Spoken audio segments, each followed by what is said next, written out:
بسم اللہ الرحمن الرحیم۔ السلام علیکم ناظرین، آج کی ویڈیو میں ہم آپ کو ایک ایسے صحابی کی کہانی سنائیں گے جن کی اذان سن کر مدینہ کی فضائیں بھی روتی تھیں۔ جی ہاں، ہم بات کر رہے ہیں حضرت بلال حبشی رضی اللہ عنہ کی۔ حضرت بلال وہ خوش نصیب تھے جنہیں رسول اللہ نے اذان دینے کی عظیم ذمہ داری عطا فرمائی۔ آپ کی اذان کی آواز میں ایک ایسا درد، ایک ایسا عشق ہوتا تھا کہ ہر سننے والا اس میں ڈوب جاتا۔ لیکن ناظرین، جب نبی کریم اس دنیا سے پردہ فرما گئے تو حضرت بلال کا دل ٹوٹ گیا۔ وہ ہر لمحہ نبی کی جدائی میں تڑپتے تھے۔ ایک دن صحابہ نے ان سے درخواست کی کہ وہ دوبارہ اذان دیں۔ حضرت بلال نے انکار کرتے ہوئے کہا، میرے رسول اب اس دنیا میں نہیں، میں کس کے لیے اذان دوں؟ لیکن ایک رات خواب میں نبی کریم کی زیارت ہوئی۔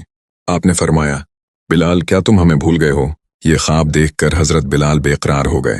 وہ مدینہ واپس آئے۔ صحابہ نے جب ان کی اذان کی آواز سنی تو پورا مدینہ رو پڑا۔ عورتیں، بچے، بوڑھے، سب کو لگا جیسے نبی کریم پھر سے ہمارے درمیان آ گئے ہوں۔ اور جب حضرت بلال نے اذان میں محمدن رسول اللہ کہا تو خود ان کی آواز بھر آئی اور وہ اذان مکمل نہ کر سکے۔ ناظرین، یہ وہ عشق تھا ایک غلام کا اپنے نبی سے، جو نہ وقت کے ساتھ کم ہوا نہ فاصلوں سے مٹا۔ آج ہمیں بھی اپنے نبی سے ایسی ہی محبت، ایسا ہی عشق پیدا کرنے کی ضرورت ہے۔ اگر آپ کو یہ کہانی دل کو چھو گئی ہو تو اسے دوسروں کے ساتھ ضرور شیئر کریں۔ چینل کو سبسکرائب کریں تاکہ ایسی مزید ایمان افروز کہانیاں آپ تک پہنچتی رہیں۔ جزاکم اللہ خیرن، والسلام علیکم ورحمۃ اللہ۔